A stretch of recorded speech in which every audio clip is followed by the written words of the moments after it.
Today ஸ்பெஷலில் white rice, நல்ல சுட சுட பொன்னி அரிசி, அடுத்தது கீரை குழம்பு. இது வந்து சிறுகீரை, ஃப்ரெஷ்ஷாக அப்படியே தோட்டத்துலேருந்து பறித்து எடுத்த கீரை, சிறுகீரை தோரம்பருப்பு போட்டு கீரை குழம்பு. அடுத்தது மீன் குழம்பு. இது வந்து இந்த பறக்கோலான்னு சொல்லுவாங்க, அதுவும் ஜிலேபி மீனும் அது போட்டுட்டு கண்டமும் வாலும் போட்டு குழம்பு, மீன் குழம்பு.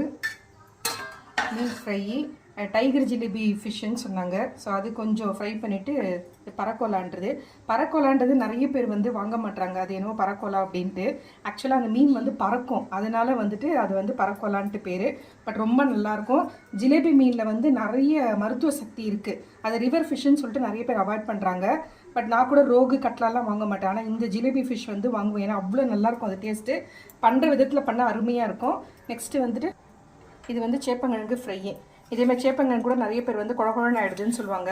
கரெக்டாக நான் குக்கரில் ஒரு 3 விசில் வச்சுட்டு எடுத்தேன். தக்காளி சேர்க்காதீங்க, தக்காளிலாம் சேர்த்தா சொதுன்னு ஆகிடும். வெறும் வெங்காயம், பூண்டு, கருவேப்பிலை, கடுகு, உளுத்தம்பருப்பு போட்டு தாளிச்சிட்டு மிளகாத்தூள் மஞ்சத்தூள் போட்டு பண்ணியிருக்கேன். அவ்வளோதான், அருமையாக இருக்கும் டேஸ்ட்டு.